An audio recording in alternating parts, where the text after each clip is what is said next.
And hello, good people of the internet. This is Tommy Kelly, and this is, of course, the Tommy Kelly podcast. And what a difference a week makes, huh? For my mood this week compared to when I was doing the podcast last week is ginormously different. But I'll get into that in the main part of the podcast. First of all, though, I want to do a bit of that stuff that you do where you talk at the beginning of podcasts about stuff that aren't necessarily relevant to the actual topic of the podcast at hand. And I want to start by saying that the book club that we've been doing is kind of not really happening because people just aren't. Well, actually, what I think the main problem is that there just isn't enough of us to generate enough of interest or enough momentum to get everyone on board. So anytime I've kind of done it, there's been a couple of people kind of interested, but overall it's not been consistently enough. So what I'm going to do is in the next podcast, I'm going to finish SSOTBME by Ramsey Jukes and talk about that.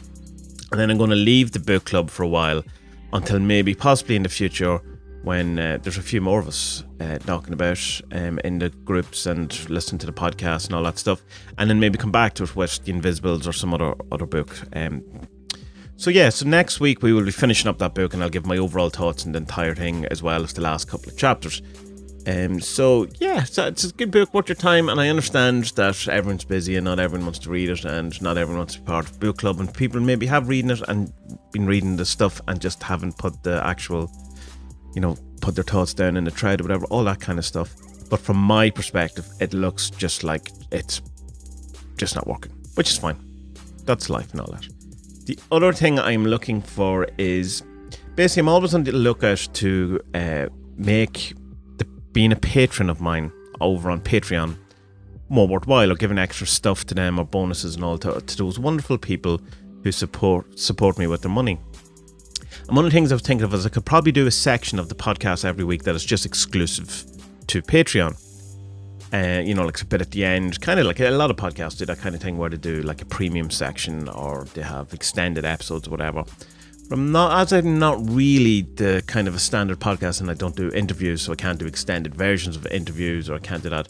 I would have to do a kind of a section or something that would be I could be able to do weekly, that I could do consistently. So say something like, I don't know, I couldn't even really think. Like if the book club could have been something that I could have done with it, but then you're not going to be doing that every week. And then I was thinking maybe we could just go through, rather than have it as the book club, we could have the Patreon thing of we go through all the lessons of Liber Null and Psychonaut and all that. And I was going, well, we're already doing the journey, so that's something that, people are doing as part of the Patreon. Maybe they don't want to be adding to it.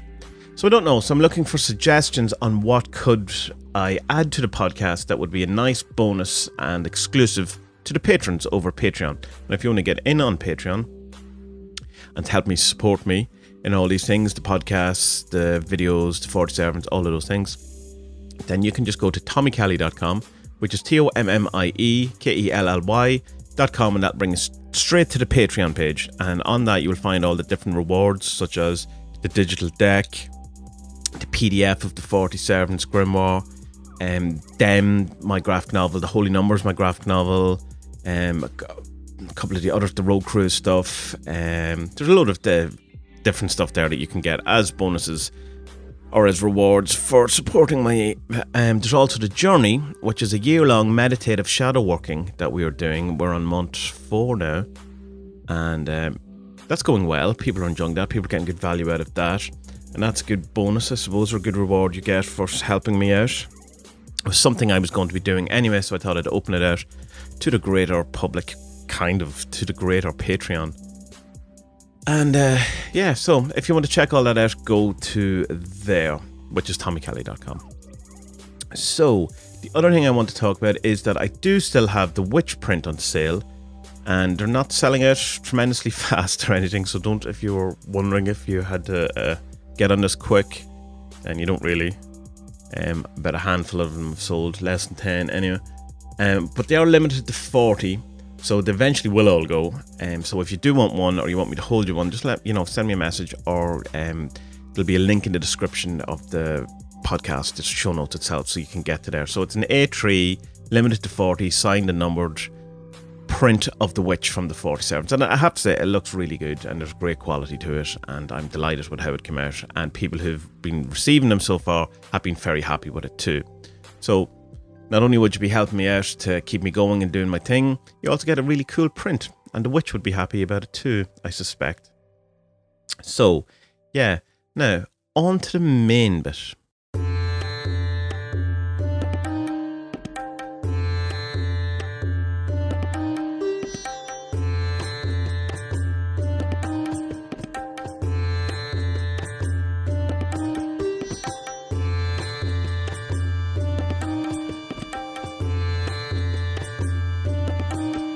So last week, if you listened to the podcast, The London Trip, you would have heard that I had a pretty stressful time, and culminating in a kind of an incident, let's say, in the airport, where I just kind of had an emotional response to basically everything that had been going on over the weekend, but also everything that had been going on over the last while. And over the last while, I've been steadily spiraling downwards into a kind of, well, I was going to say depressive state, but I think the most accurate kind of description of it is this whole thing where people talk about the underworld. And there was definitely a descent into the underworld for me.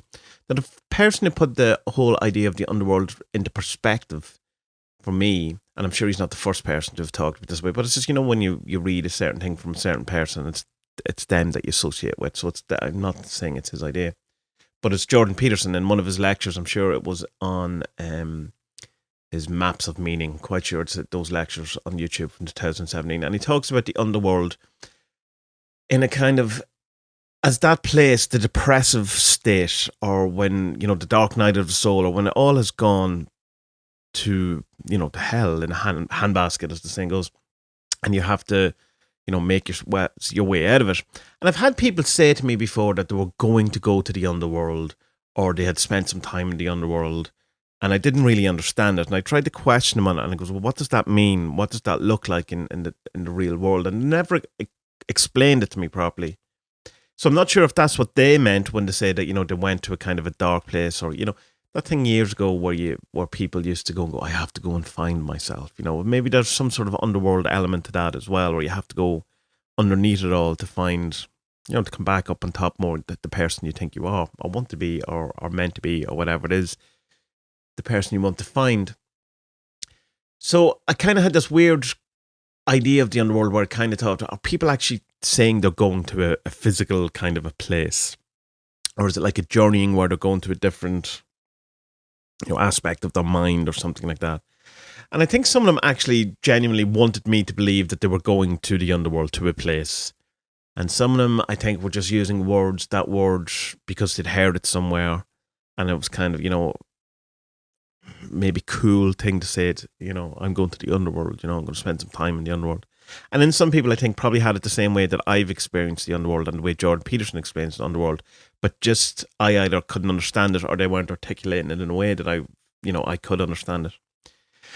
And it's funny once you come out of it, how physical it actually is and how physical it feels. Like, from the point of where I am, how I feel, and how my outlook and how the universe feels compared to this time last week or over the last while is so different. In that it's almost as if now has a more focused and light feeling to it, where life or the universe or physicality or whatever is light in the sense of it's not heavy. And I mean that in a physical weight sense, almost as if when you're in that underworld, or you're in that kind of state, the air around you gets more muddy, or you feel like you're going through treacle or tar, or everything seems a bit kind of stuck together with this heaviness. And it kind of, in a sense, that kind of explains why everything kind of breaks and falls, or you can't put something on a shelf or whatever, because everything is kind of stuck together in a sense. So that, if you pick something off the shelf, you can't help but knock all the other things, because physicality has become broader, or has become denser or heavier, because you're down below in the underworld. Now, I know that's not actually what it is, but that's how it feels, and that's how your experience, or at least my experience, is. And I'm happy enough with that as an answer, because it explains why things always keep falling, or why things always seem, like have as if the physics of the world has changed. It's obviously because you're in this mind state, in this place that I would want to describe as the underworld. But it also feels much more expansive than how I feel now, in that it feels a much wider, much harder, and much. It's hard to explain. I don't really know, like, because you would assume that if an expansiveness would be a better thing, but it's not. It's kind of a low bass note, wide, barren, empty kind of place. Now, all of these things aren't what it is, but it's me trying to articulate in some form of what the underworld appears to me. And it's definitely, it feels oppressive and down and grey and kind of almost clay-like. Not only grey, but like that kind of red rock kind of, feel to it, and very oppressive and down and horrible. Whereas coming out of it and coming back into the kind of the normal world, if you want, the middle world, because there has to be then an equivalency upwards. It feels more focused, more tight, more light in the sense of weight rather than the sense of brightness or brilliance, but also of brilliance and of light in the sense of light, like the sun. Colours seem to be that bit more richer. And it was interesting because there was one way to this, a practical example of it was that last week or 2 weeks ago, whenever I would say I was using the printer, I was using the laminator or something, and the whole thing, it didn't work and it made a mess of it or whatever. And that happened to me today. And I realized at the time that my reaction to it was so different than what it would have been a week ago, 2 weeks ago, because it didn't seem like it was connected to everything else around me. It just seemed like an incident in itself, like a separate thing happening rather than a continuation or a combination or, a coalescing of all different things coming together, against me or whatever. And that kind of thing of what I was saying about that, like as if you feel like you're covered in tar or treacle and everything's kind of connected, whatever. I touched on that in my graphic novel, Them, which, if you haven't read it, there's a whole breakdown of it on Adventures in Woo. I'll put the description in, or I'll put the link in the description. And it is that feeling of that the physicality becomes harder to, go through because you have this black tar that started attacking in the sense, and holding back the main guy in that. So it's obviously an idea that I've had around for a while. So when people say, or from going forward now, people say to me that, I've spent some time in the underworld. I think I truly understand what that means now, having been there a number of times. But when you're in it, it's hard to realize that that's where you are. You just feel that is reality. That's the norm. That's the constant. That's what it is. And it's only then when you come out that you realize that it's not what it is.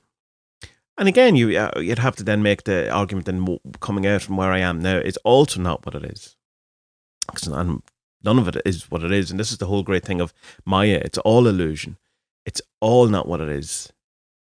It's all not what it seems. And that line is the first line of the A Course in Miracles, the workbook for students, where it says, nothing around you in this room has any meaning. Basically, I assume it means save the meaning we give to it, but it inherently has no meaning. It might have a form, but has no meaning. And that can be kind of applied to all things in life, that it is the human themselves that is making the meaning. Which is not to say equally, I don't think that the universe is without meaning without humans.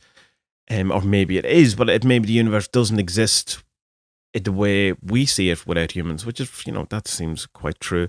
But we're probably going down a very weird path there if I continue on this.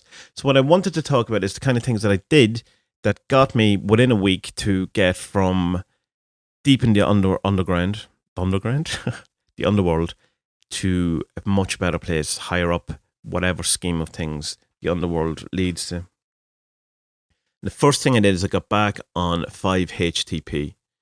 5-HTP is something I've been taking on and off for years, and it's something I find very beneficial.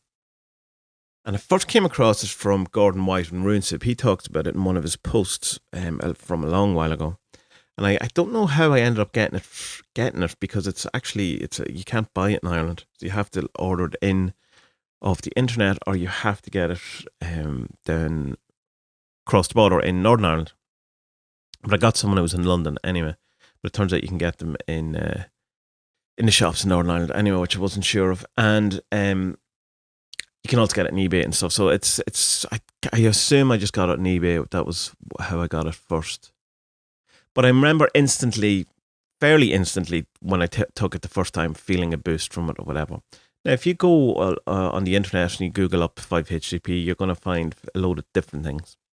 And there's not an awful lot of studies have been done on it, and not a lot of people, the ones that have been done it, people aren't, too happy with how they were done and all that. So, or they're not scientifically rigorous enough and all that.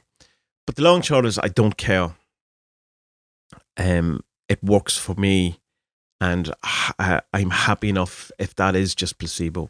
Absolutely happy if that. But I found something that engages that placebo response in me, whether or not it actually has any physical, actually doing anything physical to me. But I do think it's more than placebo. But obviously, I would think that, or it wouldn't work. So 5-HTP is basically, it's seen as a serotonin and a melatonin precursor, which means I think it increases or leads to an increase of serotonin and melatonin. So it's not like you're taking serotonin or melatonin. It just leads to your body creating more using some sort of other protein that I can't pronounce or remember what it begins with T. And most of the 5-HTP that we get comes from an African plant which is called Graphonia simplifolia. And the seeds, which comes from the seeds of it, and about 20% of the seeds is this chemical 5-HTP. It's used for a number of different things. It's used for sleep aid. In high doses, it's used to counter obesity. And it's obviously for anxiety, depression, and all of those things. Again, I'm not a doctor. I'm not saying it does this. All I'm saying is I get a boost out of it. Look, do your own research. The other thing it's commonly used for is for people who take a lot of ecstasy or X or whatever, MDMA, and they use it before and after they're going to use it, so that the come down isn't as bad. It helps to come down, because if you're going to deplete your serotonin levels using MDMA, this should, in theory, help it come back up. The other big thing I did is I went back and I gave up caffeine, and man, did I have headaches. That's the first time when I went, I've given up caffeine a number of times, but that's the first time I really had proper withdrawal from it, like a real hangover headache, like splitting headache, as a, pressure headache for like 2.5 days, which is why I will never, ever have caffeine again. If it does that to you when you stop taking it, then it can't be good for you. In fact, I know it's not good for me, because my anxiety just lessened, my stress dropped immediately, everything just went way down. Whereas I'm not hyper, my nervous system's not totally burnt out, it's not go, go, go. I can tell the difference between feeling anxious rather than, my heart racing, rather than, just I've taken caffeine or whatever. I never say never again, obviously, but I plan on never taking caffeine again. And I don't know why. I actually do know why I went back on caffeine. Last year, when I was doing the whole weight loss for the soul stuff, I gave up caffeine originally. That was the longest period I've been without caffeine.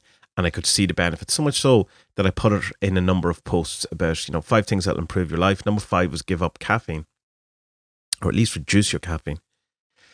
And I went back on it because I was watching a lot of videos by a guy called Peter McKinnon, and he's a photographer, filmographer guy on YouTube, and he was big into coffee, and I just started getting the feel for it and wanting to have coffee or whatever. And it's strange, since I went back on the caffeine, I can kind of pinpoint at the start of the spiral of my anxious stressness from then. So yeah, that's definitely not something I want to go back in. Now, I have decaf coffee, and the taste is exactly the same. It's not like when you give up cigarettes and you try to have like a herbal cigarette or a decaf cigarette, and it's just disgusting because, smoking is disgusting. It's the nicotine that makes it appear nice to you when you're a smoker, which is why when you haven't smoked in a long while and you have a cigarette, you taste exactly what it's like, which is disgusting. But it's not like that with decaf coffee, for me anyway. whereas I can still enjoy the taste of it and the experience of having a coffee, or still go into a coffee shop and get a nice, milky, foamy coffee and all that. Just have it with decaf. And, so I get the experience, I get the enjoyment, I get all that without, the mind-destroying stress and anxiousness. I've also, apart from the caffeine and the 5-HTP, I have decided to go full woo-woo, unapologetically full woo-woo, because it is my want, and it is, my right as a human being to be as woo-woo as I want. And I've gone back to using the back flower remedies, 3 in particular, which we'll go into in a minute. The back flower remedies are like homeopathy, unashamed homeopathy, and it's guy, I don't know what was his name. Anyway, the book is called The 12 Healers and Other Remedies, and Edward Bach, that's it. And he has these 38 remedies, I think, that are distillations in alcohol of the essence of certain flowers and plants. And I know homeopathy is whatever it is, but I've read a number of books, even ones that tried to totally dismiss homeopathy, and it can't totally dismiss it, and it can't totally dismiss it because of the placebo thing and all that. But it seems to, at times, have absolutely no effect whatsoever for people in tests, and it seems to, at times, have an effect, which would mean more than placebo. So which is why it's probably been totally, or why it hasn't been totally discounted and why it hasn't gone away. It's that people are obviously finding value from it. Like the back remedies are, you can see them in all the chemists around here and all the pharmacies and the health shops and all that. So people are buying them. They're not cheap. They're like £8 for essentially a bit of brandy and water and some sort of essence or whatever. And I know I'm being very dismissive of it. I just know people of all of the kind of alternative remedies, people are so angry and vehemently, against homeopathy, which is fine. I understand where they're coming from and all that kind of things. But anyway, as I said, I'm going full woo-woo and I've started taking them. I first came across them, which I'm sure most people came across it who have come across them, with the rescue remedy. And I was very young when I came across that. That would have been as well my Auntie Pat, who I've talked about before, who gave me the Stuart Wilde books and the Alice Bailey books. She would have had rescue remedy and stuff like that, and would have been the first person that I know of that it came across. And when I went for Reiki as well, when I was in my early 20s, the guy who was doing Reiki also had some sort of plant essence or whatever, the flower remedies, but they weren't back ones. I think they were bush flower remedies and they were Australian ones, and he reckoned they were far better, but I assume they were exactly the same thing. So they've kind of been around for a while, and I know there's a whole other element of homeopathy, and I don't know anything about it, not much about it, but I know some people who I highly respect and who get great results and who know their shit really rate flower essences. So I'm not discounting them, even if it is a woo-woo thing, and I'm totally okay with that. So the ones I went for are white chestnut, pine, and crab apple. And the reason why, I will tell you now. So the crab apple one is a cleansing kind of one. It's meant for cleansing, whatever, but also has an element of, it's useful for people who have self-hatred. Now, while I probably wouldn't say out loud that I have self-hatred, I probably in my quietest moments do have a lot of self-hatred and a lot of I was talking to my wife during the week, and we were just talking about the thing, and we were talking about, people who love themselves, in the whole yoga kind of sense. My wife's a yoga teacher, and among other things. And we were saying that, well, it's certainly in Ireland there's that thing, oh, he loves himself, and it's a bad thing, whatever. And I assume that's universal, but I can't always be sure of these things. So when we were talking about the whole yoga thing of that you have to love yourself, or the Buddhist thing, or the New Age thing, or all that thing of you love yourself. And what I was kind of suggesting was that it's not that you have to love yourself, it's you just don't hate yourself, and not love yourself in the sense of think you're awesome. Just think you're as good as anyone else, or you're as able, or you're as aware, or you're as, you count as much as everyone else, which is what I think that means, rather than you think you're fucking brilliant. Bono was once interviewed by a DJ here called Dave Fanning, and he said to him, a lot of people say the thing they don't like about you, Bono, is that you're so arrogant and you think you're better than everyone else. Bono's response to that is something, and it stuck with me for, well, until right this moment, and I'd say it will stick with me for longer. He said, "It's not that I think I'm better than everyone else. I think I'm as good as everyone else." And I think that's a very powerful statement, and there's still probably a bit of, not necessarily ego, but there's confidence there in that. He's not saying he's better than everyone else, but, he's as good, he's as capable, he's certainly not worse than everyone else. And that's something that I tried to take on board and tried to do, or, to have as my kind of mental image of myself, is that I'm as good as everyone else. And I don't, deep down when it comes to it, I don't think that. I think if there was a kind of a less than everyone else, as good as everyone else, better than everyone else, I definitely side on the left-hand side of that, close to not as good as everyone else. And I'm not saying this to be, fishing for compliments or anything. That's just as part of the whole honesty thing that I've decided to do on this podcast.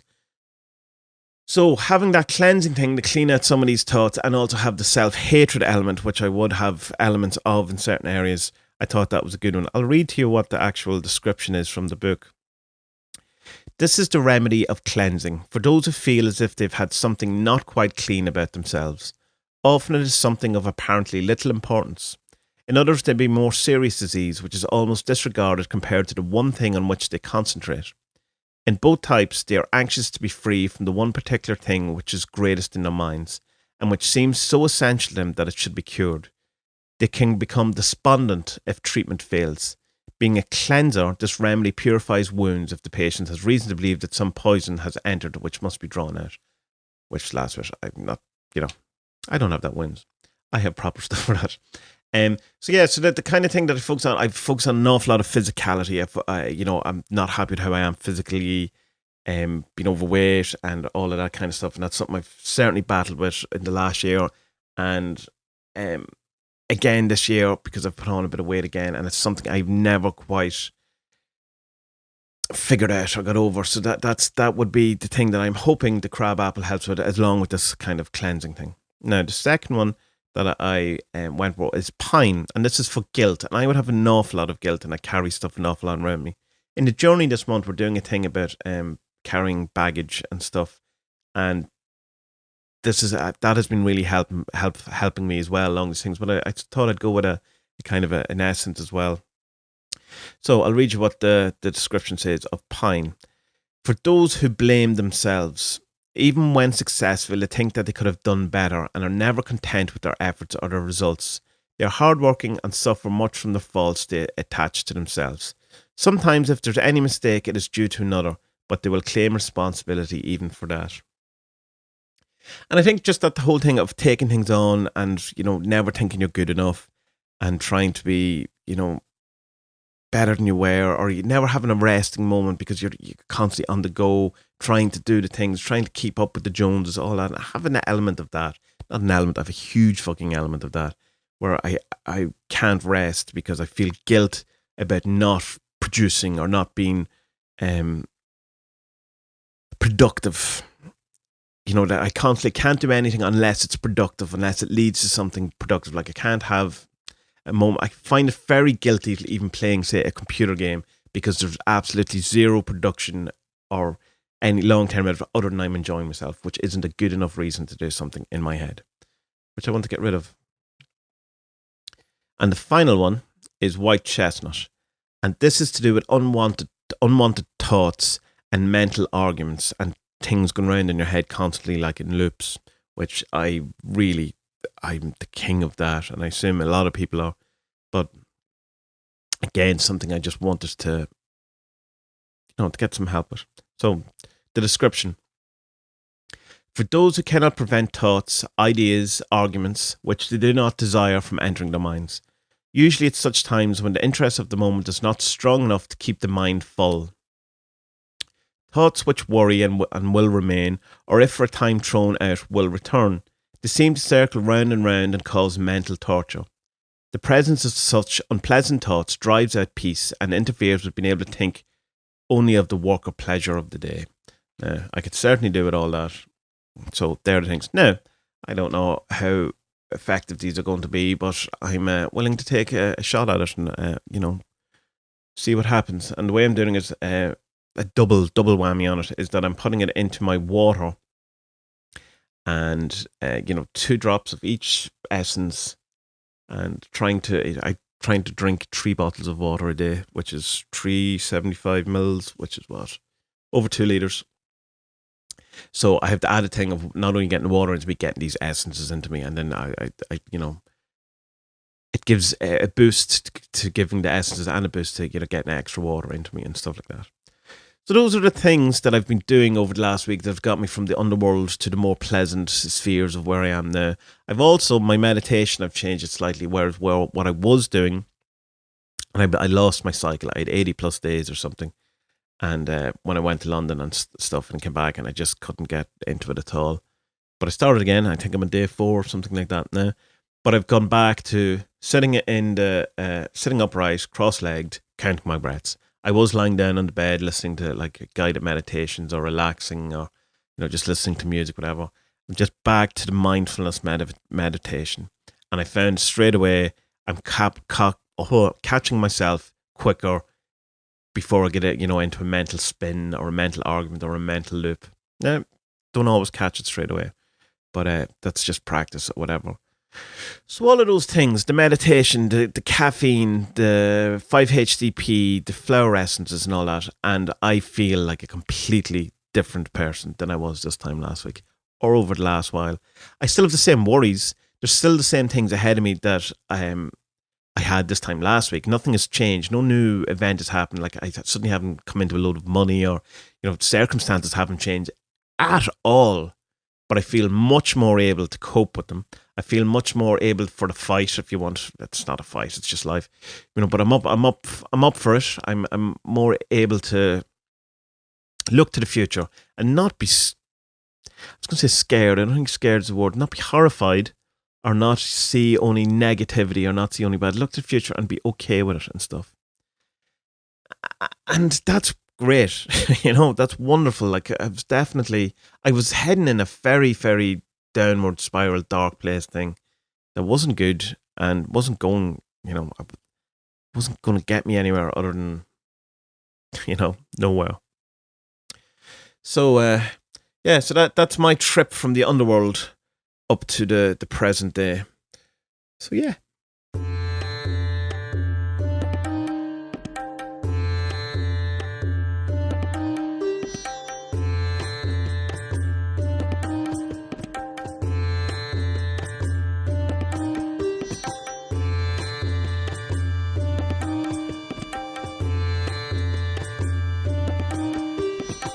Another thing that has happened recently is I start getting really back into fiction.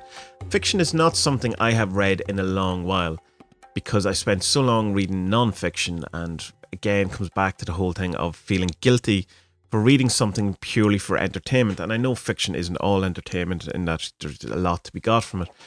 But I couldn't get past that. I felt like I should be reading something more substantial, or something more useful, or something more practical, rather than just, enjoying a good story.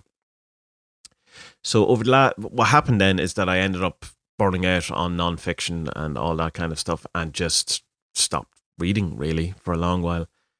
Bits and pieces. Now, I also always kind of listened to audiobooks of fiction. I was kind of okay with that because I was double tasking. I could listen to that while I was working, so it was okay to have some sort of entertainment while I was working.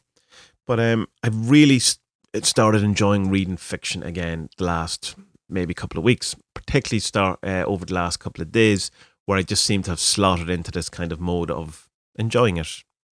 That's just, or no other word for it. And the books I can't read one book at the time. I have to read in several. It's just who I am. It's what I've always done. And the books I'm reading at the minute are, one of them is The Tree Body Problem. And I'll put all these links in the show description, and I'll probably do them as Amazon affiliate links. So if you buy the books, I get some of the money, but it doesn't cost you anything more than it would if you were just buying them normally. But I think I have to legally say it or something. I don't know. You hear people on YouTube and in podcasts talking about it all the time, that they preempt, or not preempt. They say before that this is what they're doing. Maybe it's just because they're trying to be nice. I don't know. Anyway, I said it. Legality over. So yeah, the Three Body Problem, which has been picked up by Amazon to be made into a TV show. This was recommended to me by a friend of mine who's it's a three book trilogy. It's a three book trilogy, as opposed to the other book length trilogies that aren't three books. If yeah, so it's good. It starts in the 50s, 60s. I think it's set in China. It's a Chinese book. It's a translation of a Chinese author. I can't remember his name. And it starts in the Cultural Revolution, and it's pretty horrible. I don't know enough. I don't know anything about Chinese history, to be quite honest, other than the kind of possibly semi-racist films that I was exposed to growing up, and all of those things, which I assume are, not that accurate or whatever. But so I knew nothing about like the Cultural Revolution or the whole thing of Chairman Mao and the Little Red Book and all that kind of thing, and how horrible it seems to be going by this book. Again, I don't want to be making historical judgments going by a fiction book, but I assume there has to be some sort of realism or based on some sort of fact. But yeah, horrifying kind of what went on then. But I quickly moved from that. That was just setting up the characters into your standard kind of go to this, bring the scientists to the secret base, told they can't leave. Then it switches to another character, and it's 40 years later, so it's kind of set now. And he's been kind of asked to be brought into this secret cabal of scientists thing. And he gets a camera because his hobby is photography, and he starts taking photos in this old Leica film camera, and he starts noticing that there's a countdown on each of them, and every time he takes a photo, the countdown goes down. So he gives his camera to his wife and to his kid and says, "You take photos," and there's no countdown for them. And then when he takes it back, there's a countdown for him, and it goes on and on. I won't spoil any of that kind of thing, but that's just kind of your inciting incident, I suppose. Really enjoying it. I have that on my Kindle, and I also have it on audiobook, and I can kind of go between two, and it remembers a page, which is quite handy. So yeah, I recommend that. I'm looking forward to see where it's going. I found myself when I'm reading it, I'm not looking for when the chapter ends.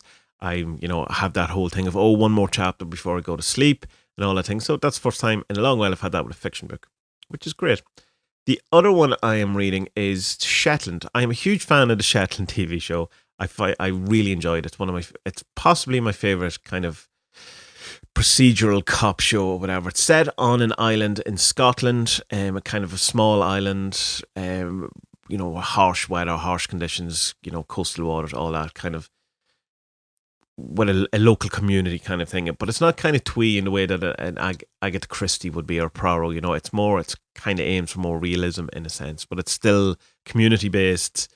Procedural crime drama. Someone gets murdered, what's going on, and it reveals everything more about the characters in the community and all that kind of thing. So I'm reading the first book of that, which is Black Raven, and I'm enjoying it also because I like the characters, and I have seen the TV version of this book, so I do know what happens and who the murderer is and all that kind of thing. But it's I'm enjoying the characters and the kind of extended stuff of their backgrounds and their thoughts and all that you don't get from a TV show or whatever. So if you like procedural cop dramas set on the Scottish Highlands, then check out Shetland, but definitely check out the TV show if you don't think the book would be your thing. The other one I'm reading at the minute is a book that I found advertised in 14 Times, and it's called Meddling Kids. And I actually read this out loud to my wife and my my baby that will be born in August, which incidentally, we had a scan on Saturday, and I know it's going to be a boy. So there you go. I'm having a boy at the end of August. So I'm reading this book when we get into bed to both my wife and to him, which is nice.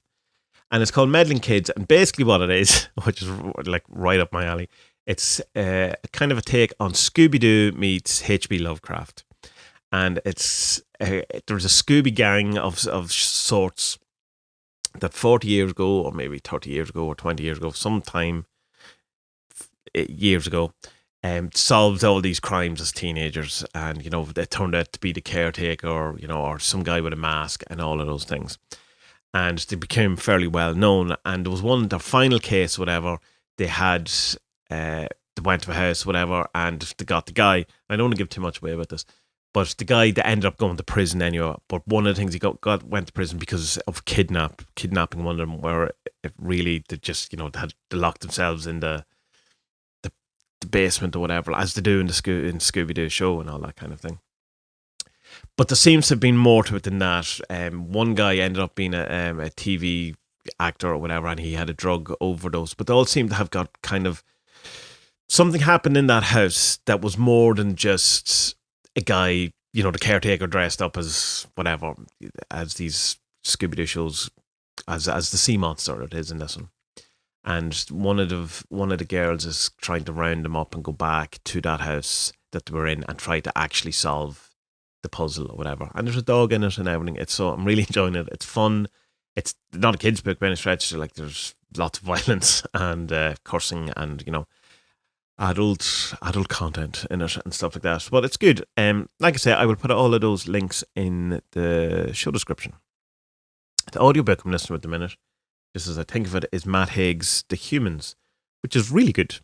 I really enjoyed Matt Haig's book about depression, Reasons to Stay Alive. It's called. It's if you've anyone who's suffered from depression, or you've any sort of interest or experience with it yourself, I highly recommend that book. You will find yourself or find your friend, whoever it is, in every page of it, and it's a great, wonderful book. Reasons to Stay Alive by Matt Haig. Anyway, his book, his fiction book that I'm listening on audiobook at the minute is called The Humans. And it's basically one of those books where an alien comes down and lives among humans, and we see ourselves from the point of view of an outsider. And it's good. I'm enjoying it. It's fun. It's touching. It's sad. It's it's happy. It's all the things you want from that kind of thing. But it's easy to follow. It has a decent enough storyline. It's all that good. So recommend that if you want some sort of background audiobook that you don't want that you don't need to concentrate too much on, but it's still interesting and worth your time.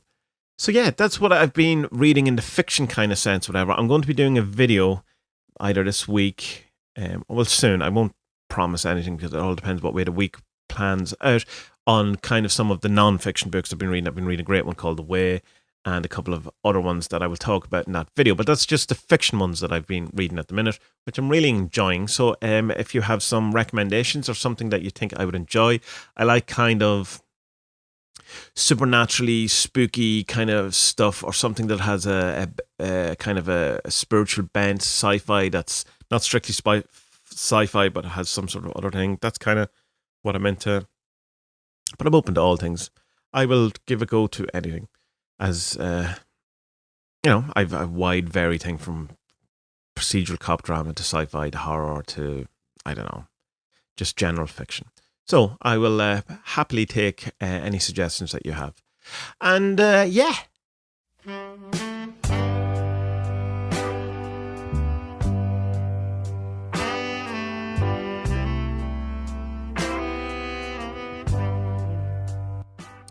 So that, good people of the internet, was another episode of the Tommy Kelly podcast with your host and your boy, Tommy Kelly. And I hope you enjoyed it. I certainly am in much better spirits and a much better place than I have been in a long while. And I hope that continues. I really do. So if you would like to hear more of this kind of stuff, then go to TommyKellyPodcast.com. And as always, Tommy is spelled with an IE because I'm awkward. But also to differentiate me from my dad, who is Tommy, and his dad, and his dad, and his dad, and his dad, and his dad. So, TommyKellyPodcast.com will bring you to all of the podcast episodes. We're getting close up to episode 50 at this point, and there's a whole range of different kind of topics that I've gone on that. Some magic stuff, some storytelling, some life stuff, all of that thing. But I think kind of the best way to describe the podcast is a subjective view on life through the lens of chaos magic, or some sort of something like that. I have to come up with a better, more concise, probably thing for like my iTunes and my description, because I'm not fully convinced on the one I have at the minute, but it's not too bad either. So if you want to know more in general about me, then you can go to adventuresinwoowoo.com, and there's a host of stuff there. There is, someone was asked me on Facebook recently, I was going like, I don't know where to start with any of your stuff. But if you go to adventuresinwoowoo.com and you go to the About page and you skip all the boring bits about me, there's a bit down at the beginning where it literally says where to start, what you do, and it will give you links to different things that are popular on the blog, different blogs themselves and different kind of things. There's the magic primers there, so if you're new to magic or the whole idea of magic thought or cult thought, there's a couple of things there, a couple of blog post there that will certainly get you start you on your way. A whole lot of links and videos and that kind of things, from as if you taking it that you know nothing about magic up until you know everything about magic. There's stuff about sigils, stuff about servitors, and the next one I will be doing will be all about journeying and stuff and that kind of stuff. You know, a bit more about meditation, journey, astral travel, all of that kind of malarkey. And there's also the 40 Servants, which is a magic and divination tool that I created sometime in 2016, thereabouts, that people are enjoying, find a lot of value from. So if you want to know more about that, go to the 40servants.com or just 40servants.com, or go to adventuresandwoo.com and click on the 40 Servants link. And all the information is there. There's even a link to a web or a page that will show you how to use the 40 Servants for both divination and magic without spending any money whatsoever. All the free resources are there. But if you do want to buy stuff, I would appreciate it, as it helps me continue to do these type of things, as does the Patreon, which I've mentioned previously, but I will mention again because that's what you're meant to do. And that is tommykelly.com with the IE, and that'll bring you to the Patreon page, and you can support me there with your monies. If you don't have the monies or don't want to support me with your monies, if you can like, share, post, tell people about the stuff I do, that would be awesome. And good people of the internet, may you find your way out of the underworld and find the direction always going upwards, never going backwards. May all your problems be new problems rather than old problems. May your patterns be broken. May you find truth in life, and may you find your path that is clear but always moving forward. May you have a wonderful week, and good people of the internet, be well.